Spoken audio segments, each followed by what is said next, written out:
صلاح الدین ایوبی کے آخری سالوں پر گفتگو کرنے کا یہ ایک تقاضا ہے کہ صلیبی جنگوں کے 591 ہجری 1097 میں شروع ہونے اور بڑھنے سے قبل عالم اسلام پر ایک نگاہ اگرچہ طائرانہ ہی صحیح ڈالی جائے، اور خاص طور پر اس علاقے پر جو صلاح الدین ایوبی کے پروان چڑھنے کے لیے سازگار ثابت ہوا، یعنی جزیرہ، فراتیہ، شمالی عراق اور مصر کے علاقے۔ صلیبی جنگوں کے حوالے سے اس سابقہ دور کی سیاسی زندگی کو ایک نمایاں مقام حاصل ہے۔ پورے عالم اسلام میں بے چینی اور اضطراب کی کیفیت طاری تھی۔ صرف بغداد ہی کو لیجئے، خلافت عباسیہ دگرگوں اور ڈانواں ڈول تھی، اور حالت یہاں تک پہنچ چکی تھی کہ سلجوقی بادشاہوں کے اشارے پر کام چلایا جا رہا تھا۔ اس لیے ہم کہہ سکتے ہیں کہ حکومت بوہیہ کی نسبت حکومت سلجوقیہ خلافت عباسیہ کو قدر کی نگاہ سے دیکھتی تھی، اس لیے کہ یہ لوگ اہل سنت اور وہ اہل تشیع تھے۔ اس خلافت نے ان دوسروں کے تسلط سے بچتے ہوئے کٹھن مراحل میں سانس لیا، اور یقیناً حکومت سلجوقیہ کا اس علاقے میں اہل سنت عقائد کی ترویج و استحکام میں اور رومی مارکوں کی روک تھام میں اہم کردار ہے۔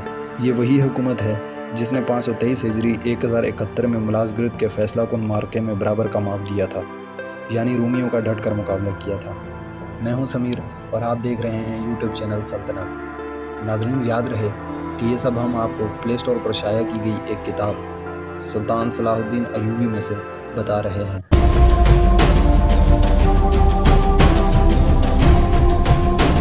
ابھی 1097 کا برس شروع نہ ہوا تھا کہ یہ حکومت ٹوٹ پھوٹ کا شکار ہو گئی، اور باہم متصادم ایک دوسرے سے دست گریباں اور ایک دوسرے کو زیر کرنے والی 5 سلجوقی حکومتیں بن بیٹھیں، اور پھر بتدریج ان صلیبی حملہ آوروں کا مقابلہ کرنے سے عاجز آتی گئی، جبکہ مصر خلافت فاطمیہ کے زیر اثر تھا، جہاں پر ہنگامہ آرائی نے اپنے پنجے گاڑے ہوئے تھے، اور پھر یہ دن بدن چاروں طرف پھیلتے ہی چلے گئے۔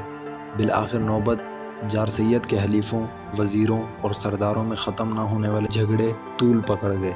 مذکورہ حالات سے بڑھ کر ملک شام تو فاطمیوں اور سلجوقیوں کی کھینچا تانی میں میدان جنگ بنا ہوا تھا۔ ان دونوں قوتوں کو اس بات کی پرواہ تک نہ تھی کہ اپنے ملک اور رعایا کے لیے ضروری حقوق کا خیال ہی رکھ لیں، تو ان حالات میں چھوٹی چھوٹی اور حقیر سی طوائف الملوکی پر مبنی گروہی حکومتوں نے جنم لیا۔ کچھ تو ایسی بھی تھی کہ جن کے پاس ایک قلعے سے زیادہ اور تھوڑی سی زمین کی ٹکڑی کے سوا کچھ بھی نہ تھا۔ یہ عجیب و غریب حکمران آپس میں ایک دوسرے کے خلاف جھگڑنے اور ظلم و زیادتی کرنے والے بنتے چلے گئے۔ ابو شامہ کے بقول کسی کا اپنے پیٹ اور شرمگاہ سے آگے کوئی پروگرام نہ تھا۔ 5ویں صدی ہجری کے آخر میں، جبکہ خلافت عباسیہ زوال پذیر تھی اور امت مسلمہ مختلف ٹکڑوں میں بٹ کر کمزور ہو چکی تھی، مسیحی اقوام کو اپنی ناپاک آرزو کی تکمیل کا موقع مل گیا۔ میڈیا وار کے تحت پطرس راہب نے مسلمانوں کے مظالم کی فرضی داستانیں سنا کر پورے یورپ میں اشتعال پیدا کر دیا، اور مسیحی دنیا میں ایک سرے سے دوسرے سرے تک آگ لگا دی۔ یورپ اربن دوم نے اس جنگ کو صلیبی جنگ کا نام دیا، اور اس میں شرکت کرنے والوں کے گناہوں کی معافی اور ان کے جنتی ہونے کا مصداق سنایا۔ زبردست تیاریوں کے بعد فرانس، انگلینڈ، اٹلی، جرمنی اور دیگر یورپی ممالک کی افواج پر مشتمل 13 لاکھ افراد کا سیلاب عالم اسلام کی سرحدوں پر ٹوٹ پڑا۔ روبرٹ نارمنڈی، گاڈفری اور ریمون التلوزی جیسے مشہور یورپی فرما رواں بکھری ہوئی افواج کی قیادت کر رہے تھے۔ شام اور فلسطین کے ساحلی شہروں پر قبضہ کرنے اور وہاں 1 لاکھ سے زائد افراد کا قتل عام کرنے کے بعد، شعبان 592 ہجری جولائی 1099 میں صلیبی افواج نے 42 دن کے محاصرے کے بعد بیت القدس پر قبضہ کر لیا اور وہاں خون کی ندیاں بہا دی۔ فرانسیسی مورخ میشو کے بقول صلیبیوں نے ایسے تعصب کا ثبوت دیا جس کی مثال نہیں ملتی۔ عربوں کو اونچے اونچے برجوں اور مکانوں کی چھت سے گرایا گیا، آگ میں زندہ جلایا گیا، گھروں سے نکال کر میدان میں جانوروں کی طرح گھسیٹا گیا۔ صلیبی جنگجو مسلمانوں کو مقتول مسلمانوں کی لاشوں پر لے جا کر قتل کرتے۔ کئی ہفتوں تک قتل عام کا یہ سلسلہ جاری رہا۔ 70,000 سے زائد مسلمان صرف اقصی میں تیغ کیے گئے۔ عالم اسلام پر نصرانی حکمرانوں کی یہ وحشیانہ یلغار تاریخ میں پہلی بار صلیبی جنگ کے نام سے مشہور ہے۔ عیسائی کمانڈر نے فتح کے بعد یورپ کو خوشخبری کا پیغام بھجوایا اور اس میں لکھا: اگر آپ دشمنوں کے ساتھ ہمارا سلوک معلوم کرنا چاہیں تو مختصر اتنا لکھ دینا کافی ہے کہ جب ہمارے سپاہی حضرت سلیمان علیہ السلام کے ساتھ مسجد اقصی میں داخل ہوئے تو ان کے گھٹنوں تک مسلمانوں کا خون تھا۔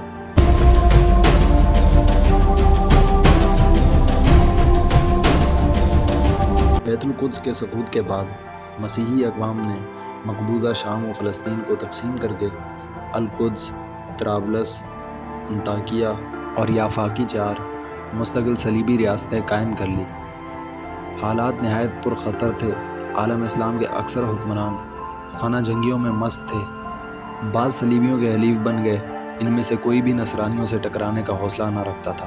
اس صورتحال میں صلیبیوں کا مسلمان ملکوں میں داخلہ آسان تر بنتا گیا، یہاں تک کہ صرف 1 سال اور چند ماہ کے مختصر عرصے میں اس حساس اسلامی خطے میں ان صلیبیوں کے مندرجہ ذیل 3 صلیبی حکومتیں معرض وجود میں آ گئی۔ نمبر 1 رہا کی حکومت، جو 10 مارچ 1098 کو قائم کی گئی، اور دوسری حکومت انطاکیہ کی حکومت اسی سال ہی حزیران میں قائم ہوئی، جس نے القدس شہر پر قبضہ کر لیا۔ پھر 1099 میں القدس شہر میں اس حکومت کو منتقل کر دیا گیا۔ پھر یہ شہر صلیبیوں کے ہاتھوں میں ہی چلتا آیا، یہاں تک کہ پھر یہ شہر صلاح الدین ایوبی نے ان سے واپس لیا۔ اور نمبر 3 پر ہے طرابلس کی حکومت، یہ 1109 میں بنائی گئی۔ صلیبیوں کی اس تیز رفتاری سے حکومتیں بنا لینے میں ہمیں زیادہ حیرانی نہیں ہونی چاہیے، کیونکہ ہم گزشتہ پشیمان کن اور ذلت آمیز اسباب دیکھ چکے ہیں، اور اس سے بڑھ کر یہ حالت دیکھتے ہیں کہ ہمارے ان قلعوں کے والیوں اور شہروں کے امراء میں سے چند ایک تو ان حملہ آوروں سے باقاعدہ تعاون بھی کیا کرتے تھے، اپنے مال اور اپنی اولاد ان کے سامنے حاضر خدمت کر دیا کرتے تھے، اس حال میں کہ وہ القدس شہر پر قبضہ کرنے والے تھے، جیسا کہ شیزر میں بنو منقد نے کیا اور طرابلس میں بنو عمار نے یہ غدارانہ کام کیا، اور ان میں کچھ اور بھی ہیں جو ان کے نقش قدم پر چلے، جو اپنی حقیر اور ذلیل حکومتوں کو بچانے کے عوض اس قومی خیانت اور ذلت پر راضی ہو بیٹھے تھے۔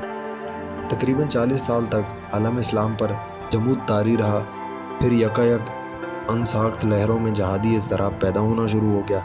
یہ بالکل نہیں ہو سکتا تھا کہ مسلمان انہی حالات میں سے گزرتے چلے جائیں۔ ان مایوسیوں کے بعد امت کا شعور بیدار ہونا شروع ہوا، ان سے نجات پانے اور رہائی حاصل کرنے کے لیے سوچیں پروان چڑھنے لگی، کیونکہ مسلمان باوجود ان کٹھن حالات کے جو ان پر چھائے ہوئے تھے، پھر بھی قرآن پاک، سنت نبوی صلی اللہ علیہ وآلہ وسلم اور سیرت نبوی صلی اللہ علیہ وآلہ وسلم کی برکت سے اپنے دلوں میں، اپنے وجود کے روئیں روئیں میں اور ریشے ریشے میں ان اسلامی عقائد و تعلیمات کو جگہ دیتے آئے ہیں۔ ناظرین، کس طرح سے عماد الدین زنگی کے ہاتھوں صلیبیوں کی ٹھکائی ہوئی، نور الدین اور اس کے جہادی عزائم کیا تھے، اور انہوں نے کتنے قلعے اور شہر صلیبیوں کے قبضے سے واپس لیے، یہ سب ہم آپ کو بتائیں گے، لیکن ہسٹری آف سلطان صلاح الدین ایوبی کے اگلے حصے میں۔ اگر آپ کو ہماری یہ ویڈیو پسند آئی ہو تو ہمارے چینل کو سبسکرائب کر کے ہماری حوصلہ افزائی کریں۔